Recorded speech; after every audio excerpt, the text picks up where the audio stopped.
지금 4대강의 수질이 좀 얼마나 심각한 상황인가? 그러니까 이걸 뭐 수치로 해서 뭐 BOD가 뭐 얼마에서 얼마로 뭐 나빠졌다, COD가 얼마로 나빠졌다 하면은 네. 저희들은 이해하지만 네. 일반 국민들로서는 저도 이해 못합니다. 졸리잖아요.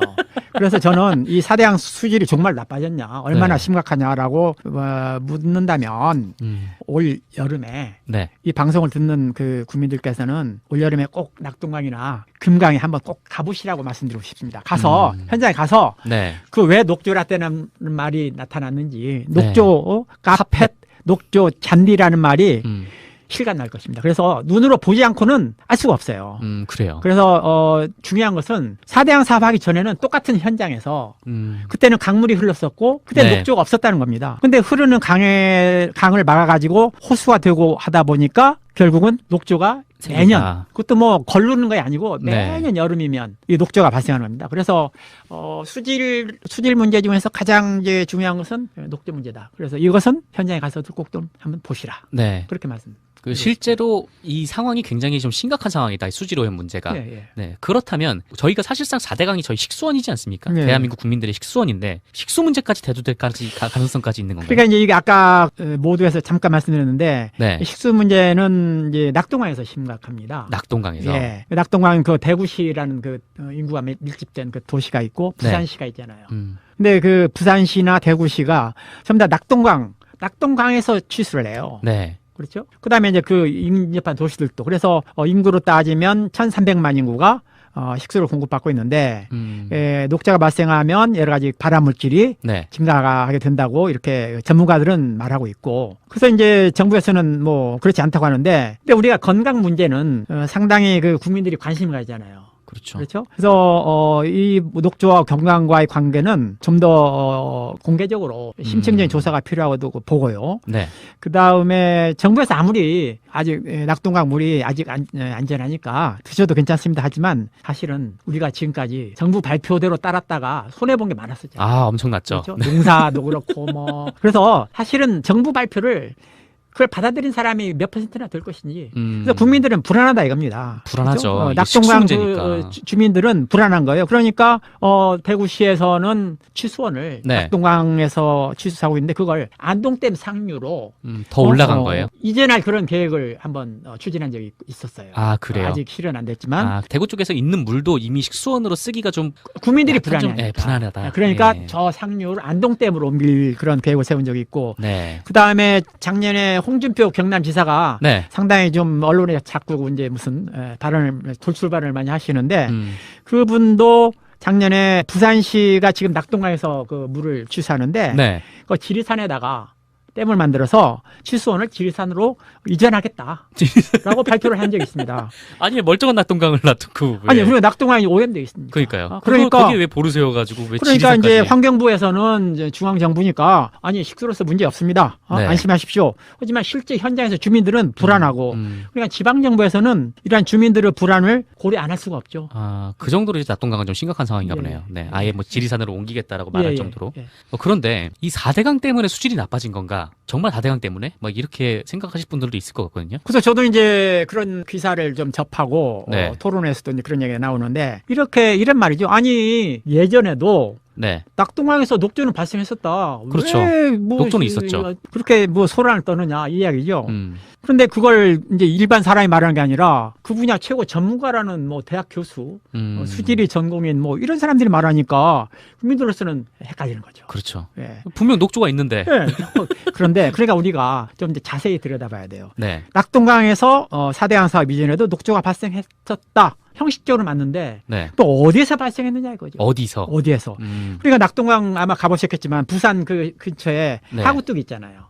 거의 이제 하구뚝. 바다와 만나기 그 직전에 직전에. 있는 하구뚝. 그러니까 낙동강에서 이전에 녹조가 발생한 것은 하구뚝으로 막혀 있는 그 고여 있는 부분 거기에서 발생한 거예요. 사실상 식수로 쓰지 않는 그러니까 바다로 이제 나가는 물들이 거기에서 고여 녹조가. 있으니까 그 호수처럼 되니까 거기서 발생한 거고 중류나 상류는 흐르는 강물이니까 괜찮았는데 있었는데 네.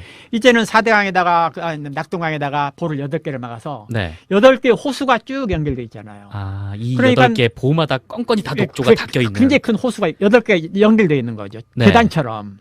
그러니까 녹조가 제일 아래에서 발생하는 게 아니고 제일 마지막 제일 상류에 있는 보까지 중류, 상류 합치 모든 곳에서 다 발생한다 이거죠. 대체로 이제 식수는 상류에서 취수하기 때문에 중류에서. 그 대구시는 이제 그 중류고. 아, 네네. 부산시는 하류고. 하류고. 네. 네. 근데 그 껌껌마다 다 지금 수지로 오염이 심각한 도로 상황이라는 막힌 거죠. 모든 구간에서 네. 여름만 되면은 녹조가 발생한대요. 그러니까 낙동강에서 예전에 녹조가 발생했다. 네. 부분적으로는 맞지만 내용을 들여다보면 그건 안 맞는다는 이야기. 그러면 녹조가 발생하는 그러니까 수질이 오염되는 핵심적인 이유가 뭐냐면 선생님께서는 이 물을 가둬놨기 때문이라고 하시잖아요. 예.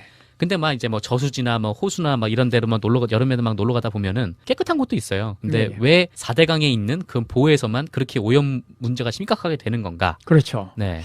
우선 그 강이라는 게 뭡니까? 흐르는 거죠. 흐르는 거죠. 네. 흐르는 강이 흐르잖아요. 그렇죠. 경사가 있어가지고 흐르는 강물처럼. 흐르는 강물처럼. 네. 호수는 뭐예요? 호수는 고여 있는 거죠. 그러니까 옆에서 바라보면 호수 수면은 평평할 겁니다. 네, 맞아요. 그렇죠. 강물은 경사가 졌을 거예요. 그래야 흐르니까. 그렇죠. 네. 그렇겠죠? 네. 바닥이 그렇게 됐겠죠. 네. 네. 그러니까 호수는 평평할 거라 이거죠. 그러니까 흐른다는 것이 이제 강의 특징인데 우리가 녹조라고 하면 이게 뭐냐면은 식물성 플랑크톤이에요. 식물성 플랑크톤. 근데 이건 플랑크톤은 눈에 보이지 않는 작은 그 식물인데 네. 이게 떠서 살고 있습니다. 물고기처럼 헤엄치는 게 거죠? 아니고 네. 물 위에 떠서 살고 있는데 그러니까 재밌는 게 이 북한이 상당히 그 언어에 있어서 주체성이 강하잖아요. 북한이요? 네. 네. 그래서 북한에서는 북한 말을. 네, 북한에서는 플랑크톤을 뭐라고 하냐면 떠서 산다 이거예요. 재밌는 표현 아니에요? 아, 그러네요. 네. 순 우리말이죠. 그렇죠. 그래 플랑크톤은 떠서 사는 거예요. 네. 부유조류 전문적인 용어로 하면 어떤 건 이제 부착조류라고 해서 자갈에 이렇게 붙어 사는 게 있어요. 이건 안 떠나가죠. 네. 그렇지만 이건 녹조는 물 위에 떠서 산다 이거죠. 네. 그래 떠 있어야 되는데 물이 흘러가 버리면 못 사는 거죠. 같이 흘러가 버리니까. 네. 그러니까 녹조는 고여 있는 호수, 저수지 이런 데서 생길 수밖에 없는 거죠. 네. 그렇죠? 그러니까 이제 작년에도 뭐 녹조가 뭐 4대강에서도 심했는데 작년에도 우리가 그 조사해 보면 강물이 계속 흘러가는데 예를 들어서 그 섬진강. 네. 섬진강 4대강 사업을 안 했잖아요. 섬진강에서 녹조 문제 없었어요. 그 다음에 그 형산강, 그 포항 있죠? 네. 거기도 녹조 문제 없었고, 그 다음에 동강, 그 다음에 한탄강. 흘러가는 강에서는 작년에도 녹조라는 문제가 발생하지 않았습니다. 근데 4대강 보를 막은 곳에서는 전부 다 녹조가 발생했거든요. 그러니까 녹조라는 것은 흘러가는 강을 막아서 호수로 만들었기 때문에 그걸 이제 과학적 용어로는 뭐 체류 시간이 길어졌다 이렇게 말합니다. 물의 체류 시간이. 네, 물이 머무르는 시간이 길어졌다. 옛날에 같으면 뭐 몇 시간 만에 다 흘러내려 버리는데 지금은 뭐 10일, 20일 동안 머물렀다가 내려간다 이거죠. 네. 그러니까 머무는 동안에 떠서 사는 부유물질들이 계속 위로. 부유물질이 아니라 플랑크톤. 부유조류. 네. 떠서 사는 부사리. 녹조. 네. 플랑크톤들이 번성할 수밖에 없다. 그래서 뭐 4대강에서 녹조가 발생한 것은 체류 시간이 길어졌기 때문이다. 이것은 거의 뭐 이의를 제기할 수 있는 정설입니다. 그래요. 제가 그 수질 관리라는 과목을 가르쳤잖아요. 네. 근데 그 뭐 아무도 그 이의를 제기하지 않는 체류 시간이 짧으면 강에서처럼 녹조가 발생 못하는 거고 체류 시간이 길어지면 녹조가 생기고 그건 뭐 아주 그 ABC입니다. ABC. 그럼 보통 뭐 그 호수나 아니면 저수지 같은 것도 녹조 문제는 계속 있는 건가요? 그 전에도 이제 저수지 같은 데는 녹조가 있었잖아요. 예를 들어서 그래요? 낚시하는 사람들이 저수지로 낚시를 하잖아요. 네. 저수지도 이제 물이 넘쳐서 흐르는데 네. 또 체류 시간이 좀 길어진 거고 그 다음에 이렇게 조금 이제 골짜기로 들어간 부분 거기는 물이 잘 못 나가잖아요. 네. 그런 데서는 그 녹조가 옛날에도 있었죠. 아, 그래요. 그러니까 네. 어쨌거나 체류 시간이 길면은 녹조가 끼기 마련. 예. 네, 그렇습니다. 예. 근데 어떤 분들은 이 녹조의 주 원인이 흐르고 안 흐르고 그 차원이 아니라 축산원이나 오폐수 같은 문제 때문 아니냐. 왜냐면은 소양강댐 같은 경우에는 거기는 항상 물이 고여 있는데 녹조 문제가 없단 말이죠. 예. 네. 그래서 이제 이 부분도 사실 그 설명하려면 그 과학적인 용어를 쓸 수밖에 없는데 네. 녹조가 발생하려면 세 가지 조건이 동시에 충족이 돼야 돼요.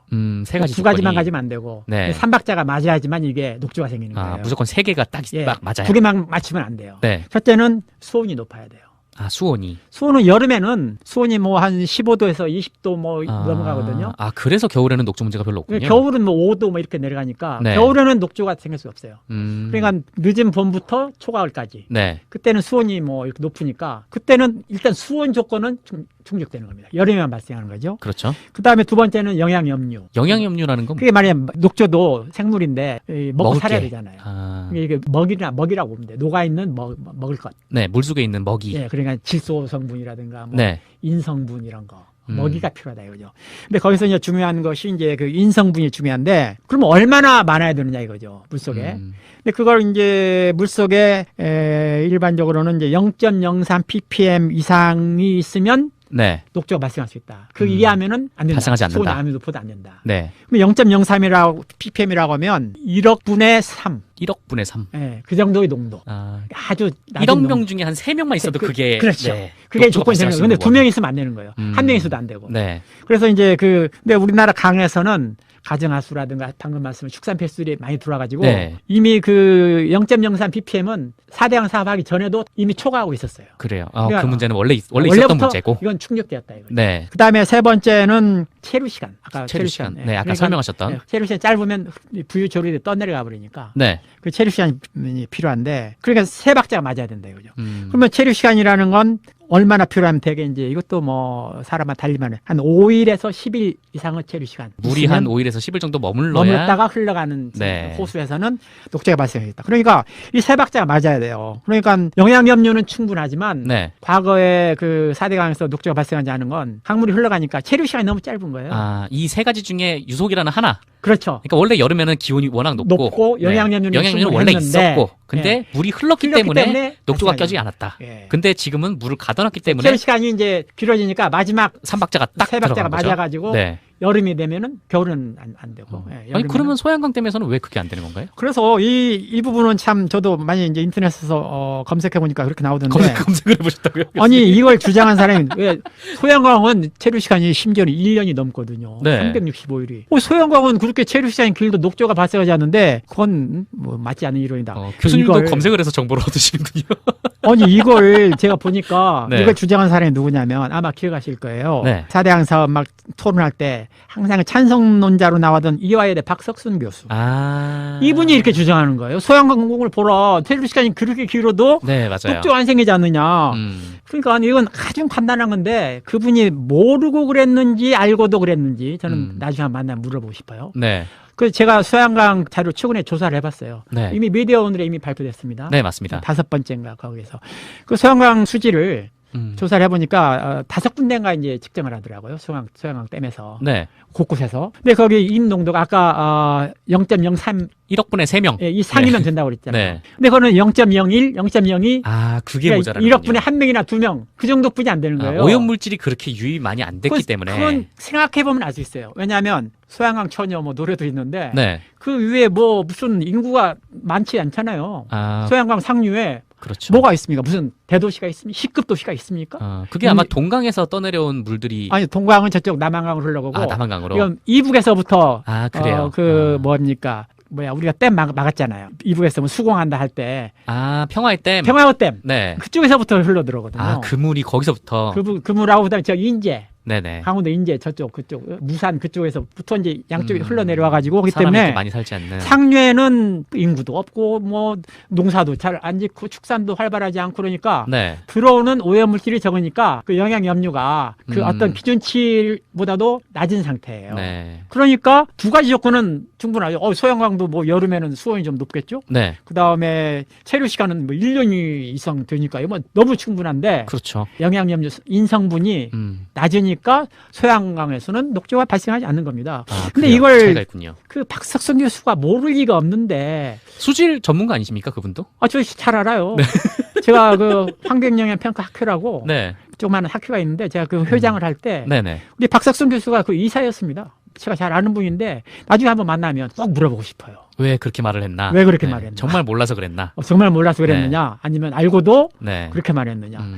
이건 정말 저로서는 미스테리. 한번 꼭 만나면 한번 여쭤보시고 모른다면 잘 알려주시길.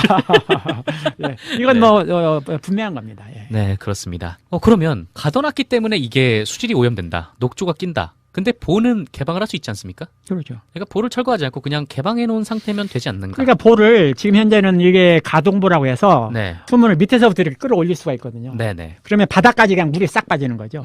그렇죠? 네. 바닥까지. 예. 그러니까 보를 꼭 철거 안 하더라도 그냥 열어놓으면 그냥 물은 계속 흘러내려가 버리니까 그 옛날 강과 거의 똑같은 상태가 되는 거죠. 네. 그러니까 완전히 개방해 놓으면 그건 녹조 문제는 해결할 수 있습니다. 아, 그래요? 근데 이제 그렇게 철거를 못하는 아니 근데 그렇게 하면 네. 뭐라고 그 뭐 유지 관리 위해서 뭐 그 사람들 고용하고 그래요. 그냥 없애버리면 되죠. 어차피 그냥 자연 상태로 흐르게 놔둘 거면 그렇죠. 뭐하러 그걸 세우냐. 뭐라고 그냥 놔둬요. 네. 그 비싼 돈을 들여서 그렇죠. 22조 원이나 들여서. 네. 그렇죠. 그래서 이제 볼을 완전히 열어놓으면 네. 이건 볼을 철거한 것 똑같은 철거한 것이나 똑같은 효과가 있습니다. 근데 유지보수비는 계속 들어가고. 그렇죠. 네. 그러니까 어차피 관리비 들어가는 거고. 그렇군요. 네. 그렇게 됩니다. 뭐 녹조 문제 말고 뭐 다른 뭐 수질에 관한 4대강 때문에 일어난 문제들 같은 경우에 또 있습니까? 혹시? 지하수가 또 영향을 받거든요. 지하수가요? 네. 그러니까 그 전에는 강물이 흘러가면 네. 이제 어느 일정한 수위를 유지하니까 네. 뚝 건너편에도 이제 그 지하수가 그 수위를 유지하는데 지금은 전체적으로 이제 볼을 막아서 수위를 높여놨기 때문에 네. 그 양쪽으로의 그 지하수 수위도 덩달아서 높아진 거예요. 그 전에는 예를 들어서 8m를 파야지 네. 지하수가 나왔다. 근데 지금은 예를 들어서 뭐 1m만 파도 지하수가 나온다. 그래서 지하수가 양쪽으로 지하수위가 올라와서 생기는 문제들도 있는데 이건 뭐 다음 기회에 네. 다른 분한테 그 문제도 있습니다. 네. 그런 문제도. 알겠습니다. 그래서 선생님의 결론은 어쨌건 이 볼을 철거를 하는 게 제일 낫다. 네, 그렇죠. 그렇죠. 네, 그렇습니다. 네. 다른 방법은 글쎄요. 마지막으로 이렇게 말씀드리고 싶습니다. 네. 속담이라는 게 있잖아요. 속담. 속담이라는 게 참 그 지혜로운 거잖아요. 네. 쭉 전해 내려오면서 우리가 알고 있는 고인물을 썩는다. 고인물을 썩는다. 하는 속담이거든요. 네. 근데 우리 조상들은 오랫동안 그 강물을 이용해서 농사를 짓고 또 관찰했을 거 아니에요. 그렇죠? 강물을. 그래가지고 우리 조상들은 사실 그 과학적인 용어는 몰랐어요. 뭐 녹조니 무슨 뭐 마이크로시스틴이 플랑크톤이 이런 거 몰랐지만 남조륜이 이런 말도 없었지만 물이 고이면 썩는다는 사실을 오랫동안 관찰한 거예요. 그래서 만들어진 것이 고인물을 썩는다는 속담입니다. 네. 그래서 4대강 사업으로 인해서 물을 고이인 거죠. 고이게 만든 거죠. 그러니까 당연히 썩는 거죠. 그렇죠. 그러면 그걸 개선하려면 물을 고이지 않게. 네. 그러니까 흐르게 하면 됩니다. 뭐 다른 방법이 있을 수가 없습니다. 예. 그 왜 볼을 세워가지고 물을 고아놓은 그러니까 이유는 목적이 이제 문제인데 네. 원래는 대운하부터 시작했단 말이에요. 아, 결국 또 그 얘기로 네, 돌아갈 수밖에 대운하부터 없는. 시작해서 운하를 계획을 발표할 때 낙동강에 8개의 관문을 만들려고 했단 말이에요. 낙동강에. 네. 근데 이제 중간에 뭐 촛불 집회 뭐로 인해 가지고 국민들이 그때 반대 여론이 한 60% 정도 됐었거든요. 네. 높으니까 하지 않겠다고 했는데 미련을 못 버린 거죠.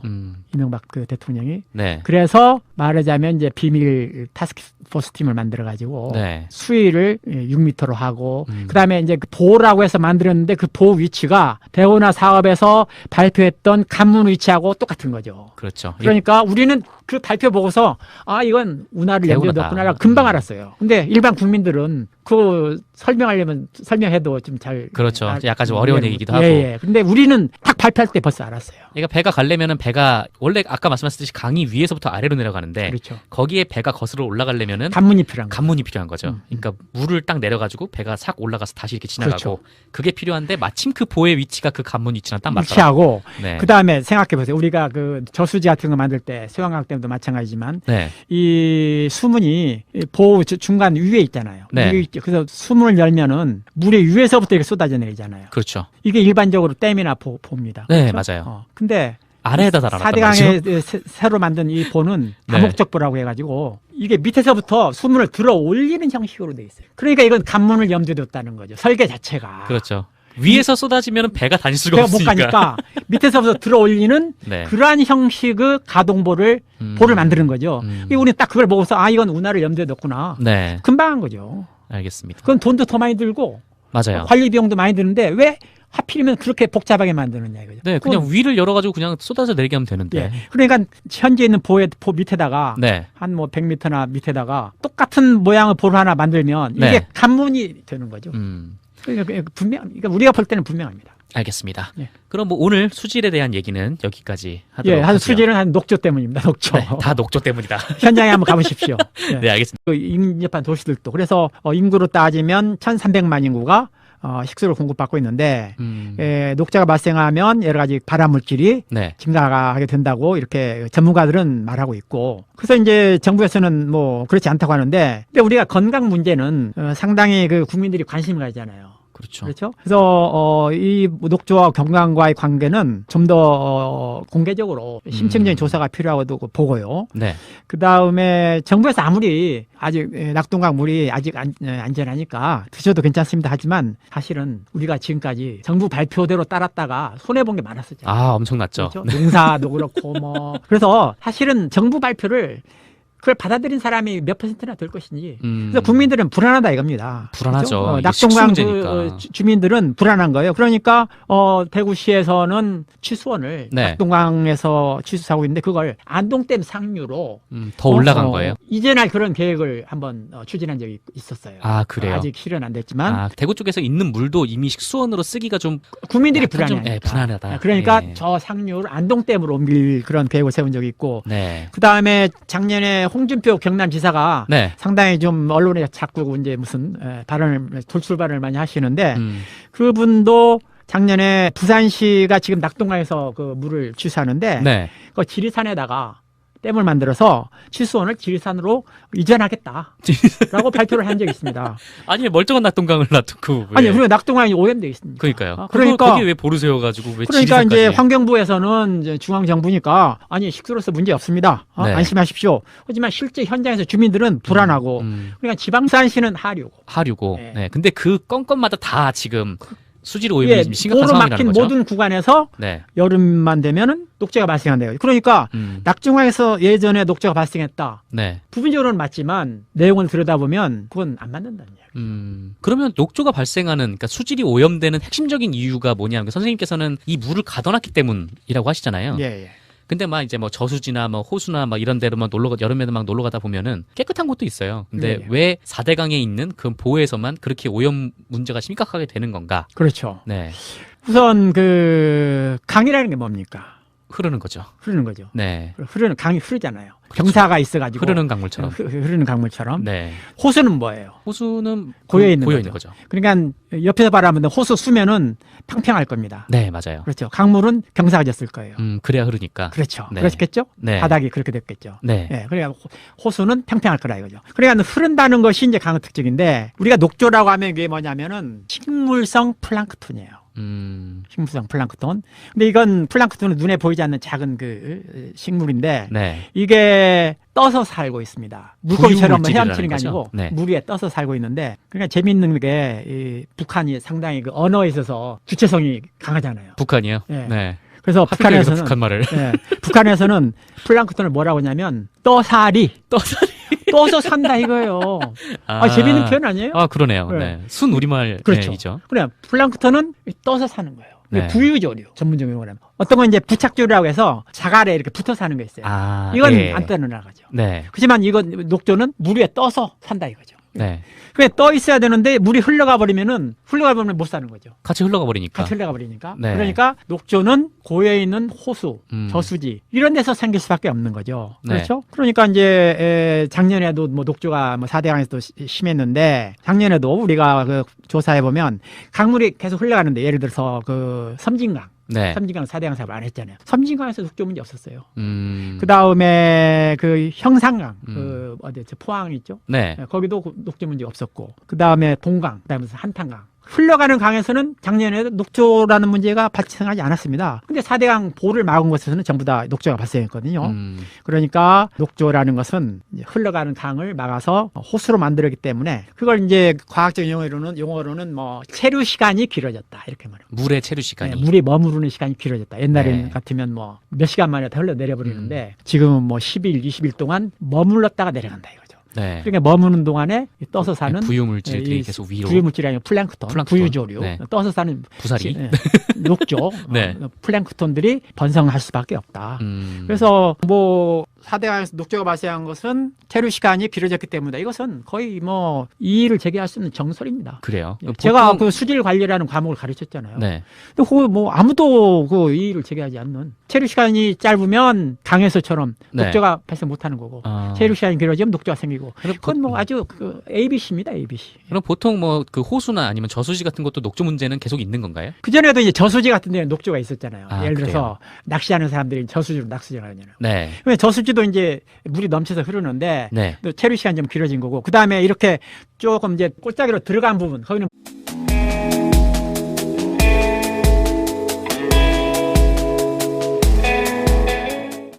지금 4대강의 수질이 좀 얼마나 심각한 상황인가? 그러니까 이걸 뭐 수치로 해서 뭐 BOD가 뭐 얼마에서 얼마로 뭐 나빠졌다, COD가 얼마로 얼마 나빠졌다 하면은 네.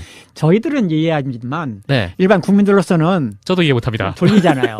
그래서 저는 이 4대강 수질이 정말 올여름에 얼마나 네. 심각하냐라고 묻는다면 올 여름에 네. 이 방송을 듣는 그 국민들께서는 올 여름에 꼭 낙동강이나 금강에 한번 꼭 가보시라고 말씀드리고 싶습니다. 가서 현장에 가서 네. 그 왜 녹조라떼는 말이 나타났는지 녹조 카펫, 녹조 잔디라는 말이 실감 날 것입니다. 그래서 눈으로 보지 않고는 알 수가 없어요. 그래요. 그래서 중요한 것은 4대강 사업하기 전에는 똑같은 현장에서 그때는 강물이 흘렀었고 그때 네. 녹조가 없었다는 겁니다. 근데 흐르는 강을 막아가지고 호수가 되고 하다 보니까 결국은 녹조가 매년 그것도 뭐 걸르는 게 아니고 매년 여름이면 이 녹조가 발생하는 겁니다. 그래서 수질 문제 중에서 가장 이제 중요한 것은 녹조 문제다. 그래서 이것은 현장에 가서도 꼭 좀 한번 보시라. 네. 그렇게 말씀.